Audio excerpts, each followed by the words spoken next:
N24 news.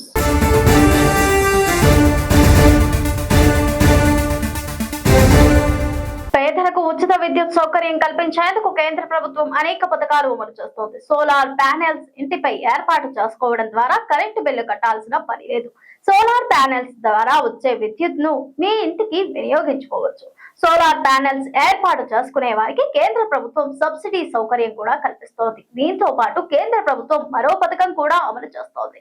అదే PM Surya Ghar Muft Bijli Yojana. గత ఏడాది ఈ స్కీమ్ కేంద్రం ప్రవేశపెట్టింది.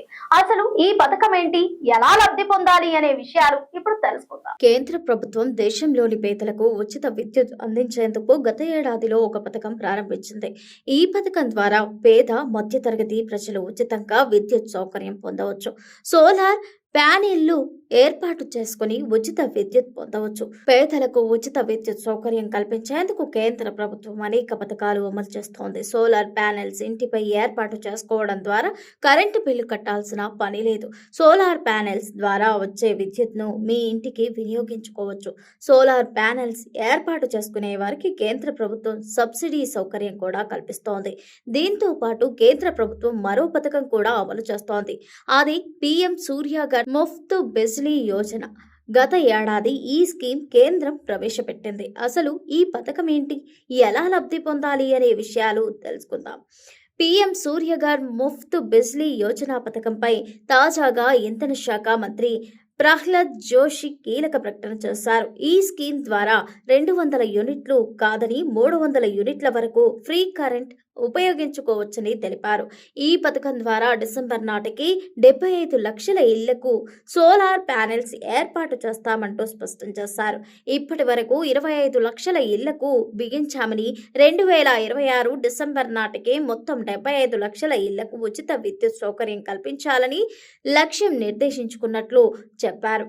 ఈ స్కీమ్ ద్వారా ఇంటిపై రూఫ్ టాప్ సోలార్ పవర్ ఏర్పాటు చేస్తామన్నారు. 1 కోటి ఇళ్లకు ఈ సదుపాయం కల్పించేందుకు చర్యలు చేపడుతున్నట్లు పేర్కొన్నారు. 2024 ఫిబ్రవరిలో కేంద్ర ప్రభుత్వం ఈ పథకాన్ని ప్రతిష్టాత్మకంగా ప్రారంభించింది. ఈ స్కీమ్ అమలు కోసం ఇప్పటి వరకు 75,000 కోట్లు కేటాయించింది. 2 కిలోవాట్ల సోలార్ ప్యానెల్స్ ఏర్పాటు చేసుకుంటే కేంద్రం 60% వరకు రాయితీ సౌకర్యం కల్పిస్తుండగా 2 నుంచి 3 కిలోవాట్ సోలార్ ప్యానెళ్లు ఏర్పాటు చేసుకుంటే 40% సబ్సిడీ ఇస్తోంది.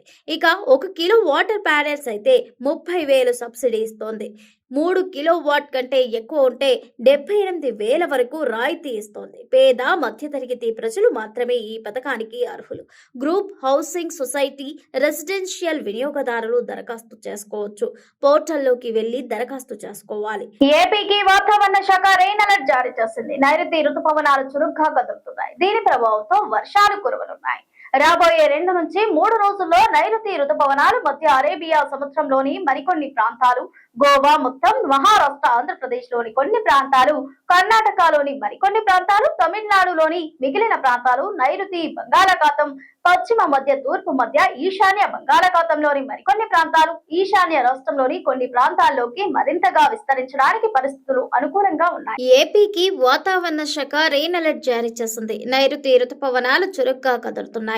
దీని ప్రభావంతో వర్షాలు కురవనున్నాయి. రాబోయే 2 నుంచి 3 రోజుల్లో నైరుతి రుతుపవనాల మధ్య అరేబియా సముద్రంలోని మరికొన్ని ప్రాంతాలు, గోవా మొత్తం, మహారాష్ట్ర, ఆంధ్రప్రదేశ్ లోని కొన్ని ప్రాంతాలు, కర్ణాటకలోని మరికొన్ని ప్రాంతాలు, తమిళనాడులోని మిగిలిన ప్రాంతాలు, నైరుతి బంగాళాఖాతం, పశ్చిమ మధ్య తూర్పు మధ్య ఈశాన్య బంగాళాఖాతంలోని మరికొన్ని ప్రాంతాలు, ఈశాన్య రాష్ట్రంలోని కొన్ని ప్రాంతాల్లోకి మరింతగా విస్తరించడానికి పరిస్థితులు అనుకూలంగా ఉన్నాయి.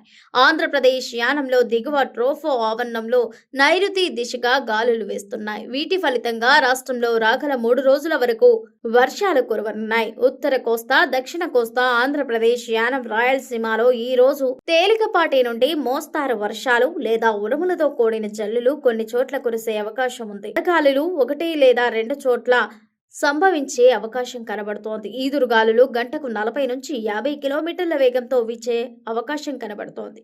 రేపు ఎల్లుండి ఏపీలో తేలికపాటి నుండి మోస్తారు వర్షాలు లేదా ఉరుములతో కూడిన జల్లులు 1 లేదా 2 చోట్ల కురిసే అవకాశం ఉంది. అటు కోస్తా, ఆంధ్రప్రదేశ్ యానం, రాయలసీమ ప్రాంతాల్లో రాబోయే 5 రోజుల్లో గరిష్ట ఉష్ణోగ్రతల నమోదులో గణనీయమైన మార్పు లేకుండానే కొంచెం తగ్గే అవకాశం ఉందని అమరావతి వాతావరణ శాఖ స్పష్టం చేసింది. జూన్ 5 తేదీ 2026 నైరుతి రుతుపవనాల ఉత్తర పరిమితి ప్రయాణం 14 డిగ్రీల ఉత్తర ఆకాంక్షం, 60 డిగ్రీల తూర్పు రేఖాంశం, 13.5 డిగ్రీల ఉత్తర ఆకాంక్షం, 65 డిగ్రీల తూర్పు రేఖాంశం, 13 డిగ్రీల ఉత్తర ఆకాంక్షం, 70 డిగ్రీల తూర్పు రేఖాంశం, మంగళూరు, ఉదగమండలం, కొడైకెనాల్, తుత్తుకూడి 8.8 డిగ్రీల ఉత్తర ఆకాంక్షం, 79 డిగ్రీల తూర్పు రేఖాంశం, 11 డిగ్రీల ఉత్తర ఆకాంక్షం, 83 డిగ్రీల తూర్పు రేఖాంశం, 14.5 డిగ్రీల ఉత్తర ఆకాంక్షం, 87 డిగ్రీల తూర్పు రేఖాంశం, 17.5 డిగ్రీల ఉత్తర ఆకాంక్షం, 90 డిగ్రీల తూర్పు రేఖాంశం, 20 డిగ్రీల ఉత్తర ఆకాంక్షం, 93 డిగ్రీల తూర్పు రేఖాంశం మరియు 22 డిగ్రీల ఉత్తర ఆకాంక్షం, 95 డిగ్రీల తూర్పు రేఖాంశం గుండా కొనసాగుతోందని అమరావతి వాతావరణ కేంద్రం పేర్కొంది. తెలంగాణలో నైరుతి రుతుపవనాల ప్రభావంతో తెలంగాణలో కూడా రాబోయే 3 రోజుల పాటు వానలు పడనున్నాయి. మరాఠ్వాడా నుండి కొంకణ్, గోవా మీదుగా నైరుతి అరేబియా సముద్రం వరకు సగటు సముద్ర మట్టానికి 5.8 కిలోమీటర్ల ఎత్తులో ఏర్పడిన ద్రోణి బలహీనపడుతోంది. దక్షిణ తెలంగాణ, దాన్ని ఆనుకుని ఉన్న తీర ప్రాంత ఆంధ్రప్రదేశ్ యానం పరిసరాల్లో సగటు సముద్ర మట్టానికి 3.1 కిలోమీటర్ల ఎత్తులో ఉన్న ఉపరితల ఆవర్తనం ఈ రోజు ఉదయం 5:30 బలహీనపడింది. దీని ప్రభావంతో ఈ రోజు, రేపు, ఎల్లుండి రాష్ట్రంలోని చాలా జిల్లాల్లో తేలికపాటి నుండి మోస్తారు వర్షాలు ఒక్కడక్కడా కురిసే అవకాశం ఉంది. రాష్ట్రంలో గరిష్ట ఉష్ణోగ్రతలు రానున్న 4 రోజుల్లో క్రమంగా 2 నుండి 3 డిగ్రీలు తగ్గే అవకాశం ఉంది. ఈ రోజు, రేపు రాష్ట్రంలోని కొన్ని జిల్లాల్లో భారీ వర్షాలు అక్కడక్కడా కురిసే అవకాశం ఉంది. ఈ రోజు, రేపు, ఎల్లుండి రాష్ట్రంలోని కొన్ని జిల్లాల్లో ఉరుములు, మెరుపులతో పాటు 40 నుండి 50 కిలోమీటర్ల వేగం కలిగిన ఈదురుగాలులతో కూడిన వర్షాలు అక్కడక్కడా కురిసే అవకాశం ఉందని హైదరాబాద్ వాతావరణ కేంద్రం తెలిపింది. కాంగ్రెస్ ప్రభుత్వ నిర్లక్ష్యంతో తెలంగాణ జల హక్కులకు తీవ్ర ప్రమాదం ఉందని మాజీ మంత్రి BRS deputy floor leader Harish Rao ఆరోపించారు. ఈ మేరకు సీఎం రేవంత్ రెడ్డికి బహిరంగ లేఖ రాశారు. ఎత్తిపోతల పంపుల నిర్వహణ విషయంలో 7/4/2026 నాడు లేఖ రూపంలో బీఆర్ఎస్ చేసిన హెచ్చరికలను ప్రభుత్వం పట్టించుకోలేదని మండిపడ్డారు. అందువల్లే నేడు పంపులు దెబ్బతిని కాళేశ్వరం, దేవతుల ప్రాజెక్టుల నిర్వహణలో వైఫల్యం చెందారన్నారు. తెలంగాణ ప్రభుత్వ నిర్లక్ష్యంతో తెలంగాణ జల హక్కులకు తీవ్ర ప్రమాదం ఉందని మాజీ మంత్రి BRS floor deputy leader Harish Rao ఆరోపించారు. ఈ మేరకు సీఎం రేవంత్ రెడ్డికి బహిరంగ లేఖ రాశారు. ఎత్తిపోతల పంపుల నిర్వహణ విషయంలో 7/4/2026 నాడు లేఖ రూపంలో బీఆర్ఎస్ చేసిన హెచ్చరికలను ప్రభుత్వం పట్టించుకోలేదని మండిపడ్డారు. అందువల్లే నేడు పంపులు దెబ్బతిని కాళేశ్వరం, దేవదుల ప్రాజెక్టుల నిర్వహణలో వైఫల్యం చెందారన్నారు. కృష్ణా జలాల వినియోగంలో తెలంగాణ గరిష్ట స్థాయికి పడిపోయిందని ఆవేదన వ్యక్తం చేశారు. ఏపీ 74% వినియోగిస్తే తెలంగాణ 25%కే పరిమితమైందని పేర్కొన్నారు. రైతులు తాగునీటి అవసరాలు, పరిశ్రమల భవిష్యత్తు ప్రమాదంలో పడేసిన కాంగ్రెస్ ప్రభుత్వం సోలార్ ఆధారిత విద్యుత్ విధానాలతో సాగునీటి రంగానికి ముప్పు ఉందని హెచ్చరించారు. అందుకే రైతు డిస్కామ్ ప్రతిపాదనను వెంటనే ఉపసంహరించుకోవాలంటూ డిమాండ్ చేశారు. లిఫ్ట్ ఇరిగేషన్ ప్రాజెక్టులకు 24 గంటల నాణ్యమైన విద్యుత్ ఇవ్వాలని, కాళేశ్వరం, దేవదుల నిర్వహణకు తగిన నిధులు కేటాయించాలని డిమాండ్ చేశారు. తెలంగాణ భవిష్యత్తును ప్రశ్నార్థకం చేయకుండా జల హక్కులు కాపాడాలి అంటూ రేవంత్ రెడ్డికి లేఖ రాసిన లేఖలో హరీష్ రావు పేర్కొన్నారు. అధికారంలోకి వస్తే సర్పంచ్లు, అంగన్వాడీ టీచర్లు, హెల్పర్లు తదితరులకు 1వ తేదీనే జీతాలు ఇస్తామని కాంగ్రెస్ ప్రభుత్వం కుదరగొట్టింది. తీరా గెలిచాక ఆ విషయమే మర్చిపోయింది. సర్పంచ్లు పదవి బాధ్యతలు చేపట్టి 5 నెలలు గడుస్తున్నా ఇంకా వారికి జీతాలు అందకపోవడంతో తీవ్ర అసంతృప్తితో రగిలిపోతున్నారు.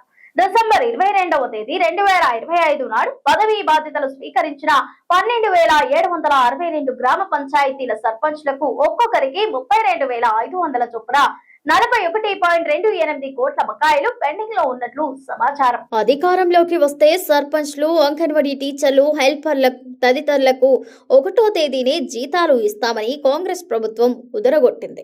తీరా గెలిచాక ఆ విషయమే మర్చిపోయింది. సర్పంచ్లు పదవి బాధ్యతలు చేపట్టి 5 నెలలు గడుస్తున్నా ఇంకా వారికి జీతాలు అందకపోవడంతో తీవ్ర అసంతృప్తితో రగిలిపోతున్నారు. డిసెంబర్ 22వ తేదీ 2025 నాడు పదవీ బాధ్యతలు స్వీకరించిన 12,762 గ్రామ పంచాయతీల సర్పంచులకు ఒక్కొక్కరికి 32,500 చొప్పున 41.28 కోట్ల బకాయిలు పెండింగ్లో ఉన్నట్లు సమాచారం. అలాగే అంగన్వాడీ టీచర్లు, హెల్పర్లు కూడా 2 నెలలుగా జీతాలు రాక ఇబ్బంది పడుతున్నారు. రాష్ట్ర వ్యాప్తంగా ఉన్న 62,000 అంగన్వాడీ టీచర్లు, హెల్పర్లకు 2 నెలలుగా జీతాలు ఇవ్వకుండా ప్రభుత్వం నిర్లక్ష్యంగా వ్యవహరిస్తోంది. 1వ తేదీనే జీతాలు అని చెప్పి మొత్తానికే జీతాలు ఇవ్వకపోవడం అన్యాయమని, తీవ్ర ఆర్థిక ఇబ్బందులు ఎదుర్కొంటున్నామని, వెంటనే తమ జీతాలు చెల్లించాలని డిమాండ్ చేస్తున్న బాధిత ఉద్యోగులకు కోరుతున్నారు. హార్వర్డ్ యూనివర్సిటీ లీడర్షిప్ ప్రోగ్రాం కోసం కేవలం కొంతమందికే ఎంపిక చేస్తారు. అలాంటి కార్యక్రమానికి రేవంత్ రెడ్డి ఎంపికయ్యారు అని బిల్డప్ కొట్టుకుంటున్నారు. కానీ నేను నాకు తెలిసిన వాళ్ళతో అప్లై చేస్తే వెంటనే ఫీజు కట్టండి అని హార్వర్డ్ వాళ్ళు మెయిల్స్ పంపించారు. 21st సెంచరీ లీడర్షిప్ ప్రోగ్రామ్కి వేయండు. ఏడికి? హార్వర్డ్కి వేయండు. అప్పుడు పోయినా బ్రదర్? జనవరి 25 నుంచి 30 దాకా వారం రోజులు వేయండు. 20 దేశాల నుంచట 60 మందినే హ్యాండ్ పిక్డ్ అట. ఇది వినాలి అందరూ, రైతులు వినాలి, ప్రజలు వినాలి, మీరు అందరికంటే ఎక్కువ వినాలి, అందరూ వినిపించాలి, బాధ్యత మీది. 61 మంది హ్యాండ్ పిక్డ్ అని అడిగో. అందులో మళ్ళీ ఈయన ఏంది తెలంగాణ సీఎంఓ ట్వీట్ చేసింది, enrolled in the prestigious leadership of the 21st century program at the Kennedy School, Harvard University, one of the world's leading universities.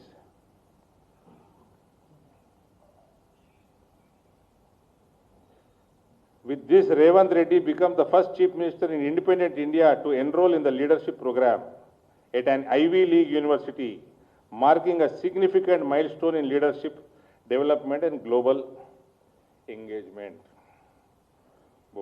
భారతదేశ చరిత్రలో ఫస్ట్ ముఖ్యమంత్రి అట. ఈయన వచ్చినాక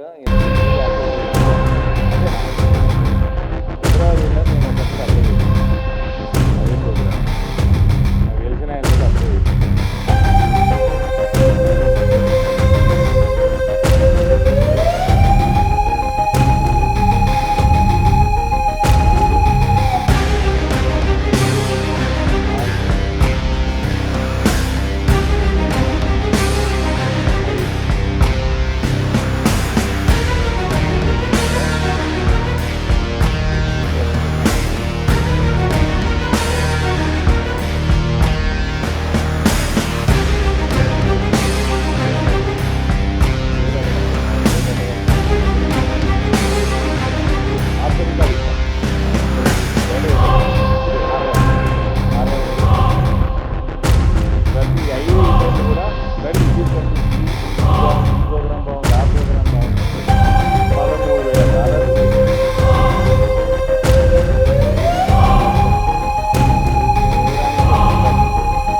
ఫస్ట్ టైం ఒక ముఖ్యమంత్రి $13,000 తలబెట్టినాడు. ఇది వేస్ట్. 13,000 కోర్సులు నేర్పుతారేమో, $13,000 భర్తీటి కాదని డిసైడ్ చేసుకున్నారు. రేవంత్ రెడ్డి సాడిస్ట్ లాగా చిల్లర రాజకీయాలకు పాల్పడుతున్నాడు. తెలంగాణకు పెట్టుబడులు తీసుకురాలేని నీ చేతగానితనాన్ని సిగ్గు లేకుండా కప్పిపుచ్చుకుంటూ బీఆర్ఎస్ పార్టీపై చిల్లర ప్రచారం చేస్తున్నావు రేవంత్ అంటూ దాసు శ్రవణ్ కుమార్ తెలిపారు. దట్ కంపెనీల పేరు మీద దావోస్కు పోయి ఐటీ ఇండస్ట్రీ అంటే న్యూక్లియర్ చైన్ రియాక్షన్ అని చెప్పని సొల్లు మాట్లాడి నువ్వు దాదాపు 3-4 లక్షల కోట్ల రూపాయల విలువ చేసేటువంటి ఒక పెట్టుబడులు నేను ఆకర్షించిన అని చెప్పని డప్పులు కొట్టుకుంటూ ప్రజల సొమ్ముతోటి దావోస్లో జల్సాలు, విందులు, వినోదాలు చేసుకునే రేవంత్ రెడ్డి గారు, మేము అడుగుతా ఉన్నాం ఇవాళ చేయనటువంటి ఒక ఒప్పందంలోనే ఆగిపోయినటువంటి ఒక కంపెనీకి సంబంధించిన ఒక అంశాన్ని కెటి రామారావు గారికి, బీఆర్ఎస్కు అంటగట్టి అలా ఒక సాడిస్ట్ ప్రెషర్ను పొందుతున్న రేవంత్ రెడ్డి, మరి నువ్వేం చేస్తున్నావు చెప్పవా? దావోస్కు పోయి ఎన్ని కంపెనీలు ఇంతవరకు గ్రౌండ్ అయిన సమాధానం చెప్పగలుగుతావా? మీ సోదరుడని చెప్పబడేటువంటి ఒక వ్యక్తితో నువ్వు ఎంఓఈ చేసుకున్నావు అని చెప్పని పుంకానుగా పేపర్లో వార్తలు వచ్చినాయి, అభియోగాలు వచ్చినాయి, ఆధారాలతో బయటపెట్టిండ్రు. ఒక్కనాడు కూడా నోరిప్పలే నువ్వు. గోడి మీడియా అని చెప్పని వాడు 100 రూపాయలకు కూడా నెత్తి మీద రూపాయి పెడితే పావులకు కూడా కొన్నటువంటి కంపెనీ తోటి దావోస్లో పోయి ఒప్పందం చేసుకుంటే కూడా ఇది తప్పు అంటే కూడా నువ్వు ఇంతవరకు సమాధానం చెప్పలే. Hyderabad Telangana based company. ఇది వాటి బులెటిన్. మరో బులెటిన్ తో మళ్ళీ కలుద్దాం. Stay tuned DS24 news.